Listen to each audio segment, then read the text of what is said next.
Hey there, all you tap dancing dandies. Welcome back to Broadway by Ghostlight. I'm Mark Benani, and episode 4 of my new favorite TV show of all time, Schmigadoon, has landed. I don't know how this show does it, but it keeps getting better and better every episode. And this one is certainly no exception. I loved it so much. It was a massive episode with a lot of great plot developments, a bunch of amazing new songs I've had on repeat all day, and a slew of fun Easter eggs and references to various Golden Age musicals. I'm here to break it all down for you, and Joey from Drunk Broadway will be giving his top moments of the week towards the end, so be sure to stick around for that. I wouldn't miss it for the world. I want to get to all of the fun this episode has in store for us superfans, but very quickly, I want to give a shout out to the amazing people who've been sending kind words about this channel and these videos, and have been sharing these videos with their friends. I love you guys. It really means the world to me. I'll gush more about you guys at the end, but for now, grab a rhubarb square. Oh, I love rhubarb squares. And let's get into this episode of Schmigadoon. We open, as always, before Schmigadoon time, this time early in Josh and Melissa's relationship, specifically 3 years and 9 months before Schmigadoon.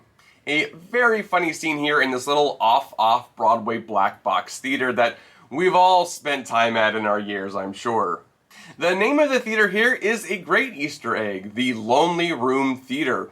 It's a nod to Judd Fry, the villain in Oklahoma's song, Lonely Room. By myself in a lonely room.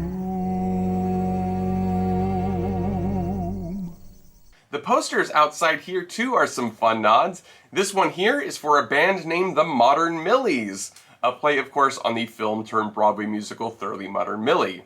And this one here is One Day More, a reference to one of the big numbers from Les Mis.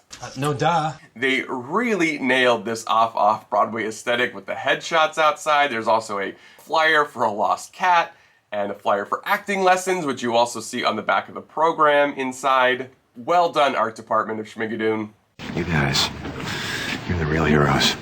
Back in Schmigadoon, Josh seeks out Emma Tate. Behind the marvelous school marm is some fun Easter eggs on the blackboard. We have a list of states and when they gained statehood.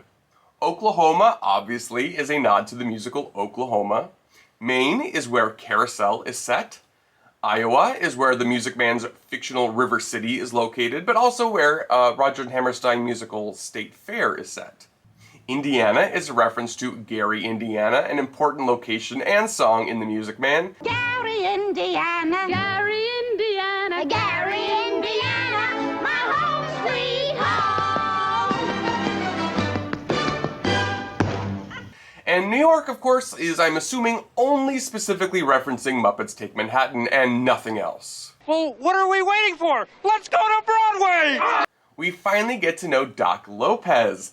Doc is played by the wonderful Jaime Camille. He's probably best known today for his extraordinary run as Rogelio de la Vega in Jane the Virgin. I would like to thank God for giving me all this talent. Camille started out as a singer, releasing his first album, Para Estar Contigo, in 1999. He also lends his beautiful voice to several animated shows, including portraying Panchito Pistolas in The Legend of the Three Caballeros. But he's also no stranger to the stage. He appeared on Broadway in Latino Logs in 2005 and stepped into the role of Billy Flynn in the long-running revival of Chicago in 2016. Camille was also supposed to star in the Broadway musical The Mambo Kings in 2005, and although the marquee went up for that show, unfortunately the curtain never did. But that is a topic for another day. I was really curious as to what character Doc Lopez would closely resemble from the classic musical canon, and it appears he is sort of the king from The King and I here. I shall explain. A stern, stubborn man out of step with the times until a new, strong woman enters his life and changes him for the better. But until that happens later, this dreamboat turns out to be a bit of a nightmare. No decency. Though it does give Melissa the idea to become the town's other, more understanding doctor. But you're the only doctor in town.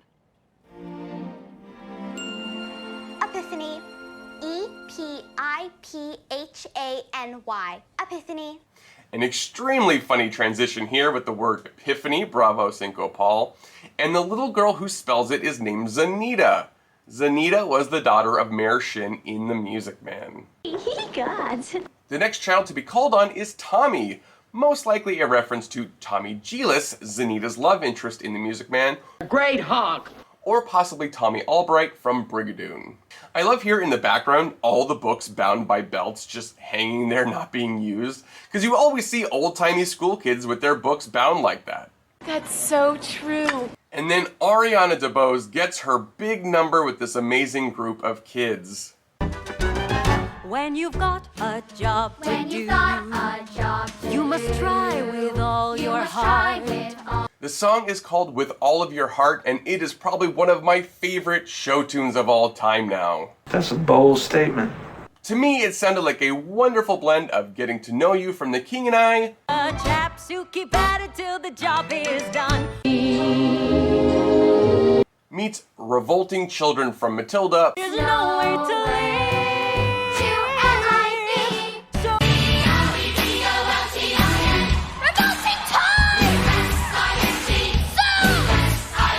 but still time period appropriate. And definitely some Mary Poppins and Pennies from Heaven overtones. The reference here is very obscure. Very obscure. And look at Miss DeBose tapping away. Anything Goes revival with Miss Ariana DeBose when? Her movements, her dancing, her voice, everything about her is terrific. This end bit calling out this trope here is so funny. Why are they laughing? Nothing even remotely funny just happened.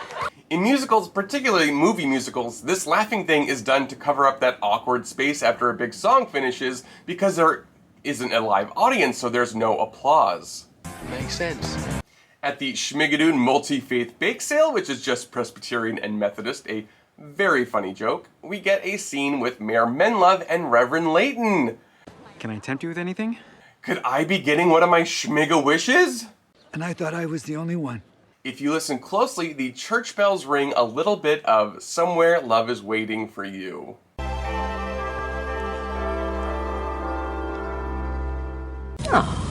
High on a hill is this lonely couple, Nancy, the unwed soon-to-be mother from earlier, and her sailor boyfriend, Freddie.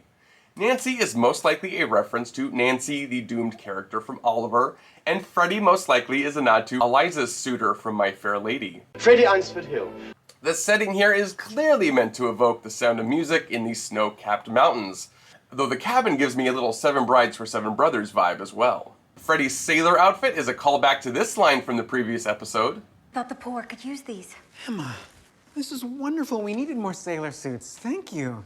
Nancy knows almost nothing about childbirth. For instance, where does the baby come out? I feel like there are a couple of options, but both seem crazy. And Melissa schools the young couple in this very educational play on Do Re Mi from Sound of Music. Vagina is where the penis goes.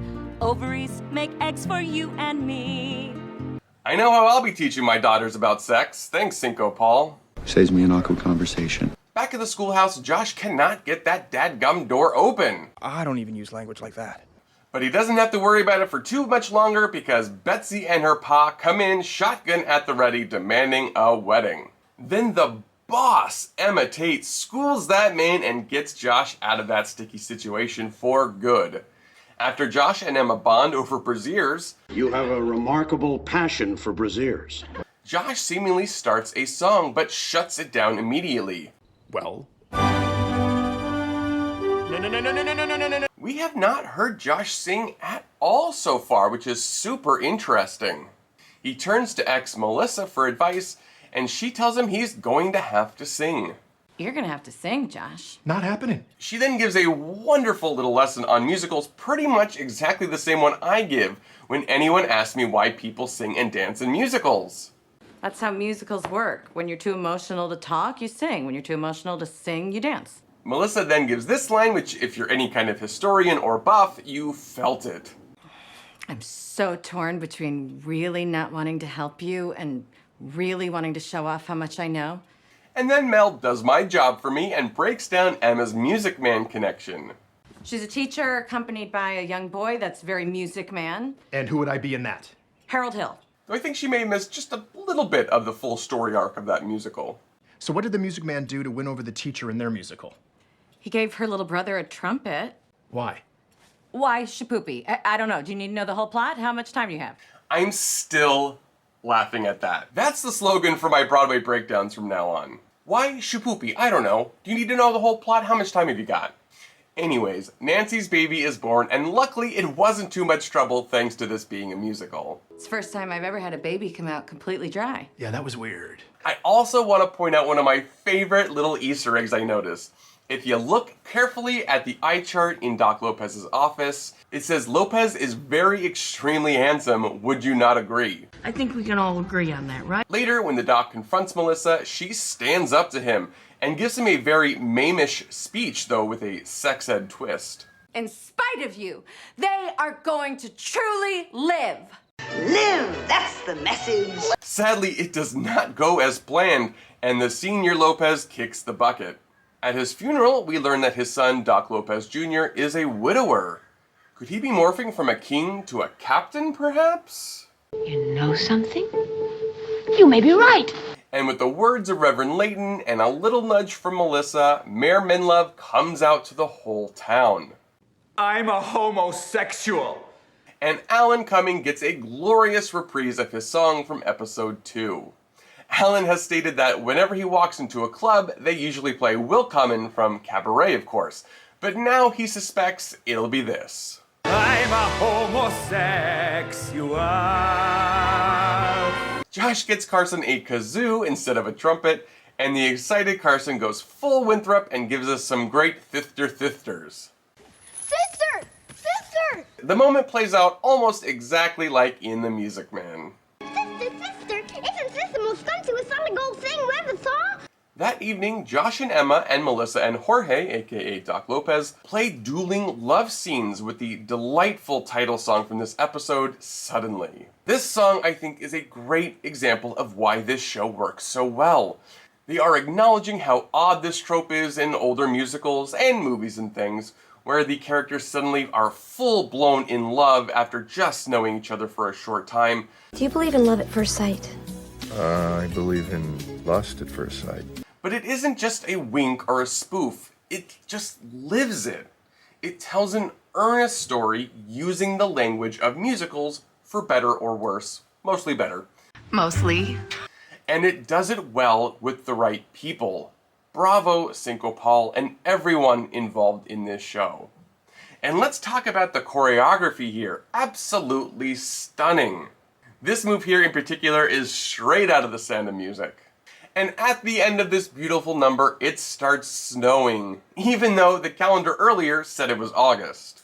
This episode was jammed-packed with amazing songs. Cinco Paul, as well as Chris Willis, have done such an incredible job with this pastiche that it is so damn catchy. Put the corn in the pudding and the pudding in the bowl. You put the bowl in your belly 'cause it's good for the soul. And a big shout out to Doug Besterman for his orchestrations and arrangements, as well as David Chase and all the music department for such stellar output week after week. Bravo! Bravo!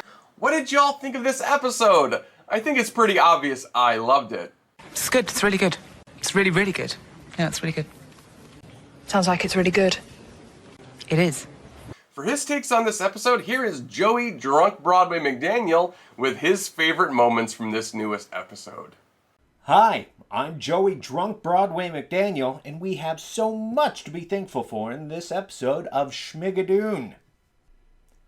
Thank you, Marion Peru, imitate, played by the triple threat Ariana DeBose, for helping Tommy and Zanita, egads, and the rest of the fiercely talented kids with all of your heart. The tapping, the high kicking, the very casual triple pirouette, the crystal clear vocal tones. This number is nothing less than perfection. Thank you, Rhubarb Squares, for providing an intensely adorable baked good flirtation. Mayor Minlove's cautious yet emboldened face absolutely breaks my dang heart, especially when juxtaposed with the overly earnest and eager Reverend Layton looking back at him. Thank you, vagina, for a glimpse into the writer's room where, I presume, someone said, "Yeehonk, let's do a smack in your face, even the casuals will know this Sound of Music joke."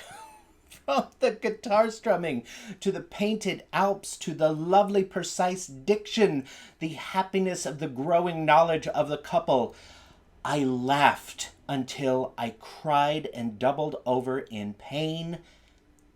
Thank you. Thank you, Melissa and writers, for being all of us theater kids when you told the world when you're too emotional to talk, you sing. When you're too emotional to sing, you dance. And for raising the eternal question, why Shapoopy? Thank you to the wildly inappropriately timed ballad, "I'm a homosexual," but especially for the brazen line, "It's no longer subtextual." I mean, bravo. Thank you. Didn't you already do 5 thank yous? Shut up, Joey. It's my list. I'll do what I want. Thank you, Jaime Camille, for so much. Let's see, your face, your voice, your comedic timing, the Lindler moment that made me squee, the choreography that went beyond the split screen, and for bringing home today's episode with the honestly tear-jerking suddenly. Really. I appreciate it. Thanks. This episode went from a harmonious vagina to the honestly tear-inducing suddenly. Get you a show that can do both. What was your favorite reference or Easter egg this week? Did I miss anything that you caught? As always, please let me know down in the comments, and I promise to respond to everyone. I want to give another huge thank you to everyone who's been supporting and liking and sharing these videos.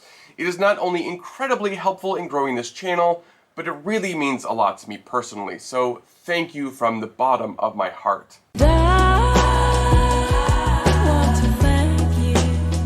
Be sure to head over to drunkbroadway.com to give Joey some love, and if you love musicals, take a look at some of my other videos where I explore some pretty fun and bonkers Broadway musical history. Another breakdown of the musical Goldilocks, which starred Elaine Stritch, is forthcoming, so make sure you're subscribed and hit that bell so you don't miss any of that or the next 2 episodes of Schmigadoon breakdowns.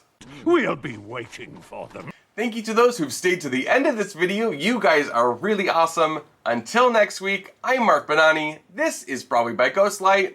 Shapoopy. I don't know, do you need to know the whole plot? How much time do you have?